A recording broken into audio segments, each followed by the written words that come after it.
Dealing damage in lights is usually not the main objective. It's a side objective. Trying to deal as much damage while spotting for the team is always just a benefit. But obviously, as many of you know, if you shoot when you're trying to spot and you're stuck in a open area, the chances of you instantly exploding are quite high.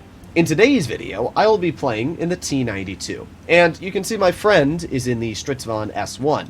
And he's been struggling with the Stritzvon. It's a vehicle that obviously does well when you have spots and you have the ability to stay far back. So I said, alright, I'll play a light for you. I'll do spotting. So I've got bounty optics on this vehicle. We've got basically everything. We got low noise exhaust, everything for spotting, and we got a camo net or whatever. So I'm obviously over here, and we're trying to detect. I don't have a camo net. I meant to say CVS. So we got the 13105, and at least early on in this battle, I'm obviously going to play passive. Overlord is not normally a map that I will like to spot on. Like my Char MLE, I usually run an accuracy loadout on Overlord due to the fact that it's just not a great map for getting a lot of assistance damage. There's a lot of spots where mediums can basically do the same thing, and because mediums have more view range than my Char MLE, I just usually don't bother. This tank I only have one loadout for because I haven't put enough field mods on it, so it's literally just a spotting loadout, which is quite funny. So as we can see, early game, I've spotted the enemy ELC, and because nobody shot him, I decided to put a shell out.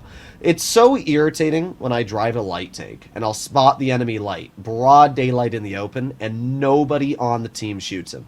Definitely one of the most frustrating things as, you know, playing a light. So we got the UDES in the back, not able to hit him from here. You can see him waving my gun all over, but unfortunately, I'm not able to shoot him. But to be honest, it doesn't even really matter if we shoot somebody. The T92E1 features a 150 damage shot gun. That makes it one of the lowest alphas in all of Tier 8. And when you pair that with the fact the vehicle has pretty mediocre DPM at 2200, it's definitely not a great gun. I mean, obviously I could make the gun better if I was running rammer and, you know, everything else, but I'm, as I said, only running spotting here, so we do not have a damage loadout whatsoever. We got the UDES 16, we got the 13105. Alright, well, I've decided at this point that sitting over in the corner isn't really going to be working out, because nobody's getting spotted. Their whole team is basically playing the passive game. We can see the 13105, and I saw him push up, so might as well get a free 160 damage shell into his vehicle. I was expecting to be detected, but for some reason I'm not. I don't even know why, because that 13105 should have spotted me, but maybe his viewports were hidden. Either way, we're up to 300 damage at this point, and 0 assistance. As we can see, we've got a T-34-2, and the majority of our team so far up that there's just really not much I can spot. I could do an aggressive maneuver like my T100 LT, but at the same time, that's a really, really risky maneuver, and I just don't really see any benefit in moving into the mid. So we got the UDES. Oh, there's the 13105. Well, the T100, he's definitely making some sus moves.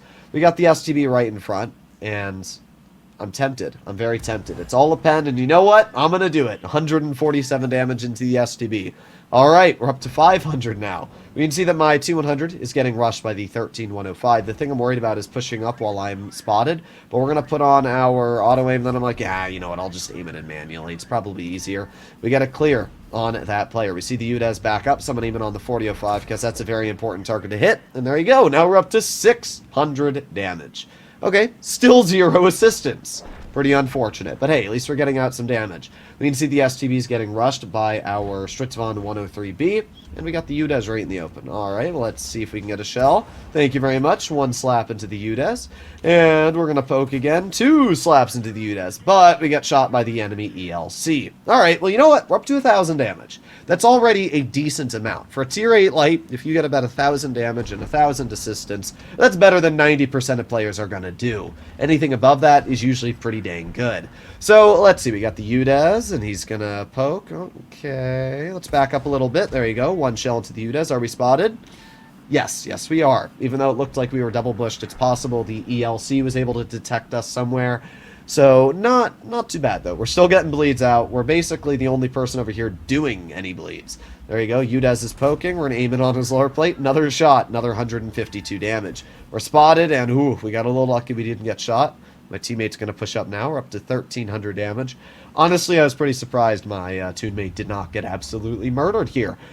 Okay, we got the STB. We're going to maybe get a shell out. This game is still progressing pretty slowly here, as we can see. There's not much we're able to do yet.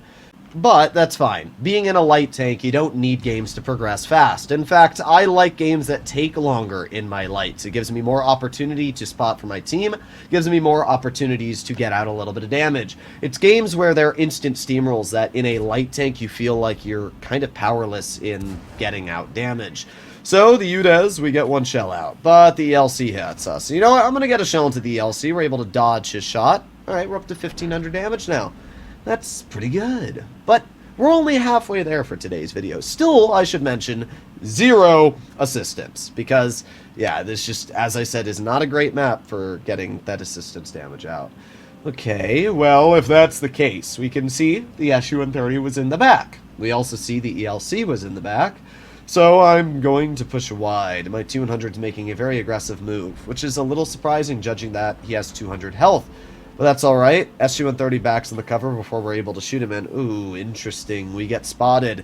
I'm not sure if that's from the SU-130 backing up or the ELC, even 90 on our side. And I don't really like that, to be honest, because I'm at 579 health, which means I'm almost in the range of one shot. In fact, if the SU gets a slight high roll, I am in the range of a one shot. So I'm obviously playing careful.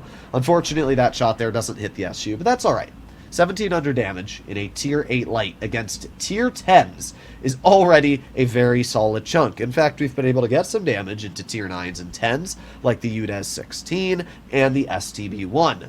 So we can see the BZ in mid, and obviously the BZ's a threat. In fact, that's probably the biggest threat. Even though they have tier 10s, that's the only vehicle on their matchup that can, in fact, one-shot me, even if he loads AP.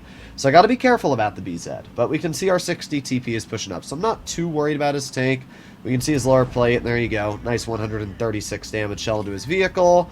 And that one was never gonna pen, but that's alright. We're gonna aim it on his side again. Not able to get another shell out, but that's okay. We got another target right in front of us, the Kampfpanzer III Project whatever the heck. So we get 2 shells into his vehicle. Not bad. We're going to aim at another. We're going to load heat just to guarantee these pens as well, because that vehicle does have some troll armor. This tank doesn't have a lot of pen, and it is APCR, which means it's going to be a little bit troll against a vehicle like the Kampfpanzer. We're up to 2,200 damage. We get a nice slap into the back of the 7.52. We're going to aim it again. Another nice slop-a-rooney. And just like that, now 2,500 damage. But hey, look at that. We finally got some assistance, 116. The KPZ has to turn to the side, so we get a nice shell into his tank. And we're going to aim it another. Finish him off. 2,772. Alright, well, we got the Object 752 in front of us. We're going to aim in, and nope, no cigar.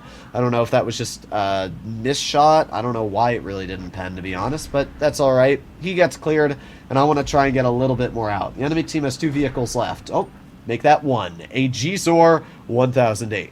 Now, the only real downside of the T92 is that it's not very fast. It only goes 60. It's got a good power to weight, but in terms of speed, it's pretty slow when it comes to the light tank category. So, it's a little unfortunate. We're kind of slow in getting here, but that's fine.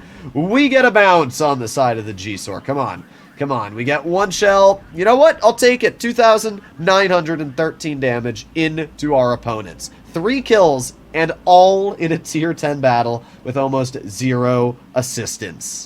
It would appear that at some point in this battle we hit a blind shot, because we actually ended up dealing 3,066 damage. And look at that XP, 1,403, easily giving us an ace tanker and a pretty solid chunk of credits at 72,000. Obviously, we did have to load a decent chunk of gold to pen our shots, but yeah, really no complaints here. At the end of the day, doing well in any type of vehicle, especially when you're up-tiered, can be challenging. But doing well in a light tank that only has 180 mils of pen against tier 10s while not getting a single bit of assistance damage is actually kind of crazy to me, and I just thought this would be a fun replay to show on the channel. Let me know what you guys think about the T92. I feel like it's actually a very underrated vehicle. While it definitely isn't anything insane, I very much enjoyed playing in it, and I had a lot of fun in this battle here. Hopefully you enjoyed today's video, and I'll see you all in the next one. Bye-bye.